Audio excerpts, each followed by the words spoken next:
All right, we're joined by Keith Carter, AD number 1 for the Ole Miss Rebels on the Grove Collective podcast, brought to you today by Riverland Roofing. Billy Landis and the team here in Oxford are great supporters of the Grove Collective. They are actually donating money for every roof repair or roof job they have in Lafayette County. They donate a percentage of those proceeds back to the Grove Collective. So for all your roofing needs, reach out to Billy and his team at Riverland Roofing and help the Grove Collective as well. But great people, Keith, another great corporate sponsor of ours, and Billy and them do a great job. And good to have them, and good to have you today. Yeah, thanks for having me. Yeah, one of the very first Grove Collective podcasts. Glad to be here and honored. Yeah, it's the deal. You don't do newsletters anymore; you do podcasts. There you go. So, and we were told by our producer, Mike, again, that there are no mistakes you can make in podcasts. So we're going to go with that. Just let it ride. We're going to let it ride. But by the way, too, I noticed this the other day. I was watching the season, and I noticed you're an executive producer. Mm-hmm. Now, do you get compensated for that? I get compensated the same amount that I contribute to the season, which is zero. I think that's just a very nice way of saying thanks to the AD for being the AD. That's I don't know. A shameless play of Micah trying to get a raise by making you an executive producer. It's funny, though. We were watching that, like one of my first years as AD. I think it was one of the football seasons, and at the end, the credits rolled down through there, and my name showed up. My kids were like, "Dad, there's your name." There's your name. What did you do? I'm like, I didn't really do anything, but pretty cool. So it is cool. I saw it. I was like, okay, that'll be good. I'm curious about that. I'm sure it's a big honor. Well, these guys don't want me anywhere around their production, any type of their creativity. I just let them do their deal because they're really good at it. They're good at it. That's a great series, too. So features a lot of our wonderful student athletes, a lot of great stories, kind of off-the-field stuff. A lot of things we're trying to do at the Collective in this world of name, image, and likeness. And, Keith, what a time to be in college athletics, to be an athletic director right now. You guys got back from New Orleans. You had AD meetings. I know you're going to tell us everything that was told behind the doors in the room. But just give us a little bit of coming out. I know we've talked a little bit offline, but a little bit of just what can our fans expect in this kind of crazy time. We know we've got possibly preliminary or final approval on April 7th from Judge Wilkin on the House settlement. Which will dictate which way this thing goes. Yeah, we had a great meeting down in New Orleans. I wish I could tell you that we solved all the problems, but as I've said about NIL for the past 2.5, 3 years, it feels like you start a conversation with one question, you end it with about 10. Yeah. But it was a good meeting. I think we're making progress. Obviously, the outcome of the House settlement is a key to kind of how we move forward and those type of things. And we're pretty optimistic that the case will settle at some point in April when Judge Wilkins does that. But just an interesting time. We actually had a head coaches meeting this morning with our coaches and kind of went through a lot of this stuff. And we know some things, but we don't know a lot. And we're just kind of trying to, as we've really done the last couple of years, just stay kind of one step ahead and with the information that we have to work through this. But I'm optimistic that we're going to end up in a good spot. I think that at the end of the day, we still have great young people. We have great people that want to come in and get an education, play the sport that they love, and the model's going to change some. But at the end of the day, that's who we're doing it for, and we'll continue to do that. Well, and it's working well. I mean, we've football 21 wins the last 2 years. Bowl wins, basketball 20 wins 2 years in a row. Coach Yo, huge win last night at LSU, a chance to possibly host. I was just looking at the list from this past weekend. Softball, 13 straight wins. New stadium we opened. Track, I think our men's team finished third for the combined in the indoors for the first time maybe ever. Yep. Baseball ranked 17th today after a sweep of Wright State. Men's golf competing, the number 1 team in the country. And like I said, men's basketball, women's basketball rolling. I mean, it's really, again, and you and I both talked about it, the synergy between the coaches, yourself, the chancellor, the collective, all the different stakeholders in this, I really think has been a differentiator in us being able to try to navigate this world, to your point, without a lot of answers.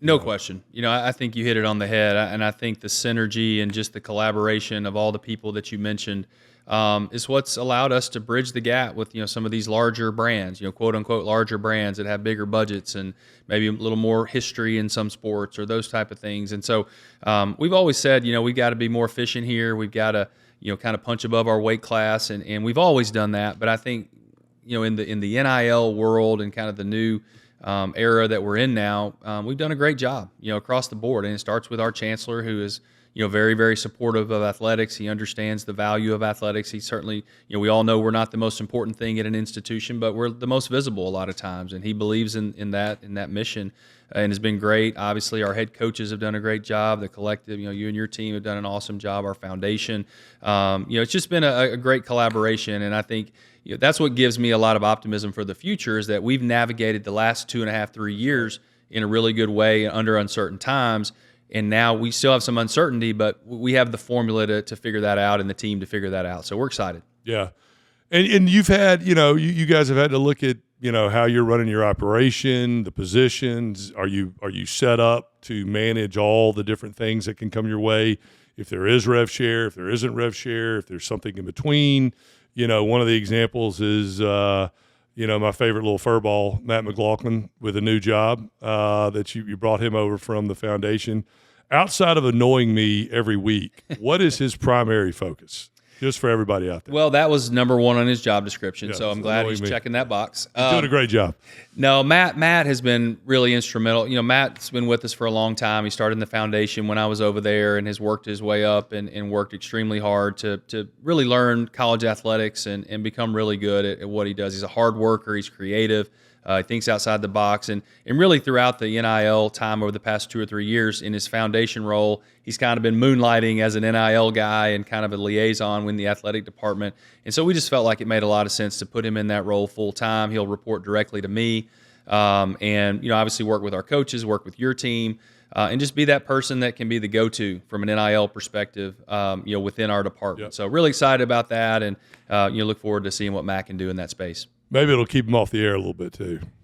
I don't know about that. You pay him to do the color commentating for? We do. I'm going to try to renegotiate that at some point and negotiate that down a little bit. But his talent fee.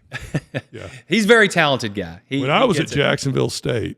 Well, we play Jacksonville State next week. So are we going to let him on the air for that? See. I don't know. He may be a homer for them. I don't know. Yeah. No, he's rebel. He's rebel through and through now. That's great. No, it's great having Matt. And we're also too working with Denson Hollis and the foundation to kind of have a shared resource in Javon Patterson, another former great Rebel who's going to help the collective out, also continue to help OMAF, kind of a dual role with Javon.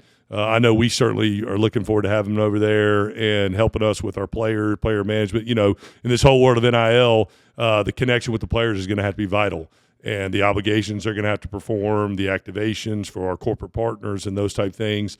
And I think having a guy like Javon that has worked around campus, obviously, like I said, has a great name and a great reputation here is another example of how all of us are trying to figure out how to strategically place resources to suit us the best way. So. Yeah, and that's the key. And again, I think we've done a really good job of that. We've got to continue to evolve as we move forward. Javon, what a great guy, and just hard work, team player. That's what I continue to hear about him just across the board, that he's the number one team guy that we have. And he's an old lineman. That's what those guys are. That's true. That's right. They don't get a lot of the publicity or the notoriety, but they just get the job done. And Javon's just so fantastic. So look forward to him in that new kind of hybrid role.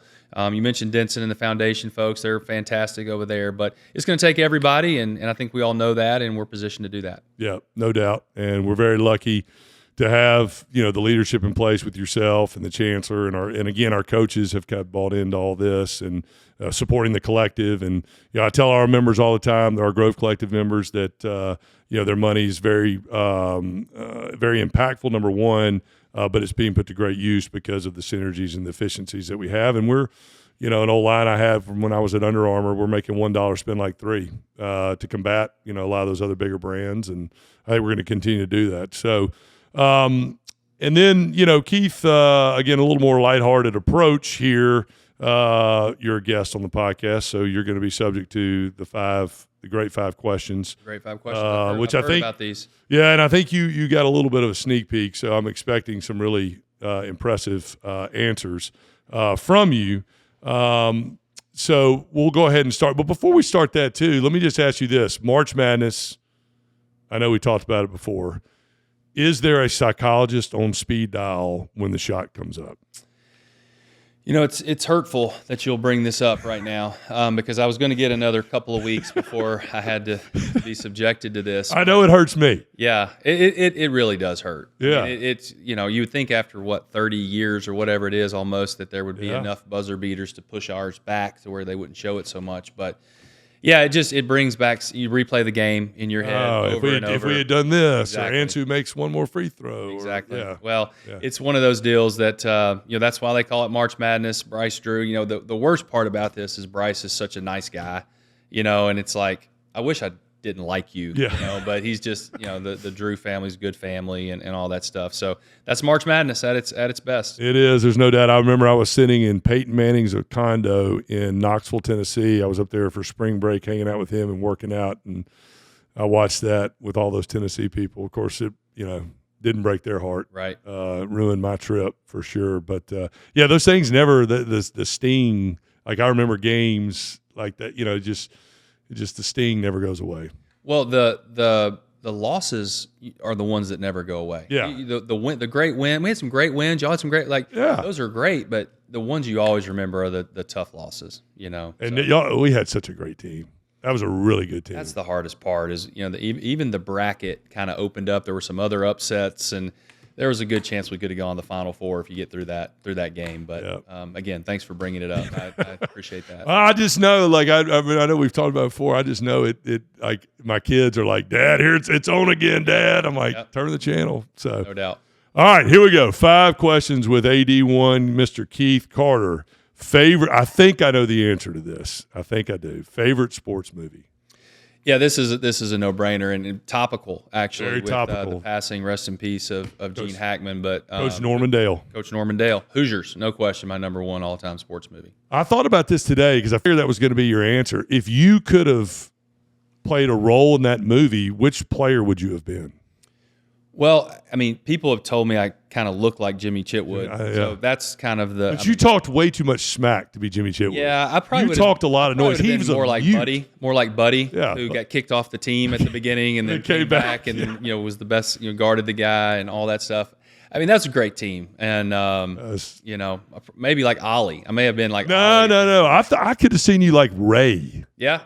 Ray was a great shooter, kind of a catch and shoot guy. Kind of had a little bit of mouth on him, you know, talked some noise. You know, he got benched for shooting without passing. Yeah, and then tried to go in the game on the famous scene of my team is on the floor. Yeah, Coach, you only got 4. Sit back down. Sit back down. Where are you going? Yep. Great scene. Absolutely. I know. That's what Chitwood's the obvious answer, but he was like a mute. Yeah, he was. Yeah, he said like 3 words the whole time. So yeah. But yeah, it was you know, what a great storyline. And I was actually watching that the other night with my 11-year-old for the first time, and he was loving it. So yeah, great movie. I did the same thing when unfortunately Gene Hackman passed. I was like Norman Dale, and kids were like, "Who's that?" I'm like, "I'm going to show you who it is." Yep. Everybody sit down on the couch, and we're going to watch it. So, all right, dinner with 3 people, dead or alive. I'd go with Larry Bird. Good one. That's my guy. After that, I think I would go with Jeter. Jeter was and Matt's here, who we were kind of talking some smack, but baseball is my first love. Like, I love baseball so much, and Jeter was always my guy. And I was actually a Yankees guy before they were, like, in between when they weren't good, like back in the Mattingly and Winfield days. So when Jeter and his crew came, it was, like, so exciting. And then I think the third one just be my dad. You know, he's still alive, but I don't get to see him as much as I would like to, and it'd be nice just to sit down and, you know, not have my cell phone with me and have dinner with him at some point. So that'd be pretty cool. And he would have just sitting with Larry Bird and Derek Jeter. My dad. That would be an interesting foursome right there, because my dad would ask some wild questions. Yeah, no doubt that's good. That's good. Yeah. All right, dream job, not an AD. You're through playing pro basketball. What would that have looked like? Well, so, you know, one of our previous sponsors, Realtree, that would probably be a dream job, to be able to hunt and to do what they do. And you and I both have hunted with them. Actually, what you did, would that be called hunting? Or well, just for the record, I mean, Keith and I go on a turkey hunt, and they strategically put Keith with Tyler the first morning, and little did I know they had a turkey tied to a tree right next to the blind. They shoot it right over to Keith, and he killed one before I'd even sat down that morning. It was a quick hunt. It was a quick hunt, not gonna lie. But the what they do, and I know in anything you do, it probably becomes a job at some point. But to be outdoors and to do things like that, I think will be really cool. Yeah, that's a neat. That's got to be good living. Those guys are great too, obviously, as we talked about. Favorite restaurant in town? I hesitate on this one because there's so many good ones. I know so many people that own restaurants and different things, but probably my go-to would be Ajax. If I was just gonna, I wanted to take a deep nap that afternoon and about a 2-hour nap, Ajax is probably my go-to for lunch. Yeah, comfort food, veggies, meatloaf, you name it, got everything. That's a good one. That's been a good one for a long time since you and I were in school. Well, and that mac and cheese, I mean, it is. I mean, I consider that a veggie, right? So it's. It's big time. Yeah, it's gluten-free, I think. Yeah. Probably not. Pineapple on pizza, yes or no? Yeah, I'm going to say no on that one. Yeah, I love pineapple and I love pizza, but just the combination just doesn't hit my palate right. Not together. Okay. All right. Well, Keith, it's great having you as always. Appreciate all you do for the Grove Collective. We talk about it all the time. You're an awesome partner to us. Selfishly, I think we got all the pieces to continue to be successful, both from a collective standpoint, athletic standpoint, and you're a huge reason for that. So, all seriousness, really appreciate all you do for us, all you do for our members and our athletes, and come back. Hopefully, didn't run you off. I'll come up with 5 additional questions. I'll come up with 5 new questions next time. We'll get you to come back. And have you back on anytime, buddy. I appreciate you. Yep, sounds like a plan. Appreciate it, Walker. Thank you, bud.